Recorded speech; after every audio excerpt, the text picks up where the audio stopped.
Un cadeau tombé du ciel, ou comment aborder l'altruisme avec les enfants.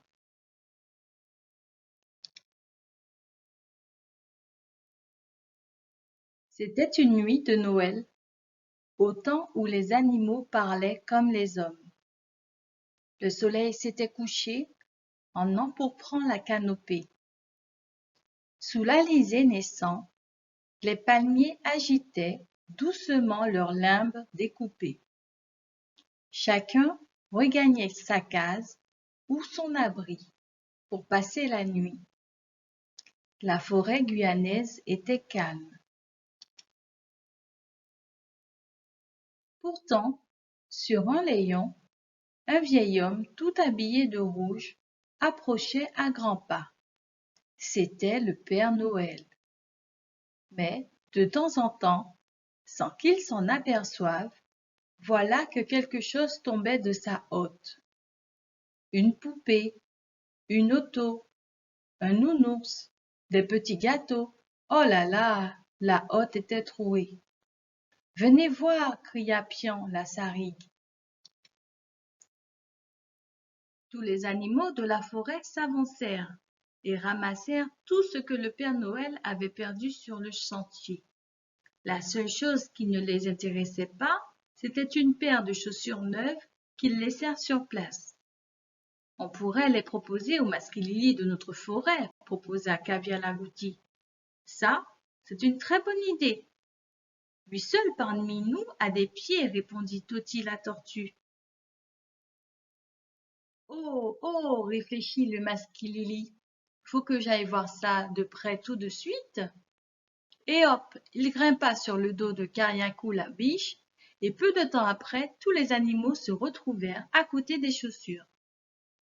Mais elles sont beaucoup trop grandes pour moi, s'écria le masquilili. Portons-les plutôt au vieux bûcheron qui vit dans la forêt. Après une longue marche, ils arrivèrent devant la case en bois du vieux bûcheron. Ils déposèrent les chaussures neuves devant la porte et allèrent se cacher derrière les arbres et les buissons. « Il me semble que j'ai entendu quelque chose, dit le vieil homme en ouvrant sa porte. Qui est là ? Il aperçut alors la paire de chaussures neuves. Des chaussures ! Je n'en ai jamais vu d'aussi belles. C'est certainement le Père Noël qui me les a apportées. Puis il entra dans sa case et essaya ses nouvelles chaussures. Elles lui allaient à merveille. Par la fenêtre, le masquilili et les animaux de la forêt le regardaient sourire et danser lentement. « Quelle bonne idée nous avons eue, dirent-ils tous en chœur. Sur le chemin du retour, ils rencontrèrent le Père Noël, bien fatigué de sa tournée. Ils lui racontèrent aussitôt l'histoire des chaussures perdues. « Vous les avez portées chez le vieux bûcheron, dit le Père Noël tout content.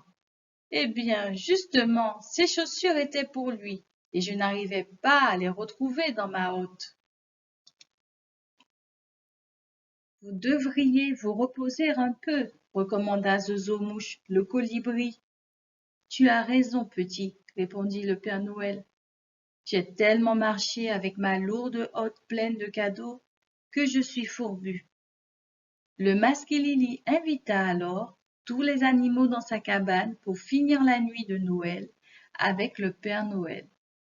Ils réparèrent sa hotte percée avec des tiges d'aroumans et lui rendirent tous les cadeaux qu'il avait perdus le long du layon. Roune-l'en-main lave et rotte. Une main lave l'autre. Il faut s'entraider. Joyeux Noël à toutes et à tous. Le masquilili est une créature légendaire du folklore guyanais. Au pied inversé, il a pour but d'effrayer les enfants pour qu'ils ne s'éloignent pas le soir. Cette créature ressemble à un enfant dans le but de donner confiance aux enfants. Personne ne sait s'il est méchant, mais les grands-parents laissent croire que si, pour être obéi.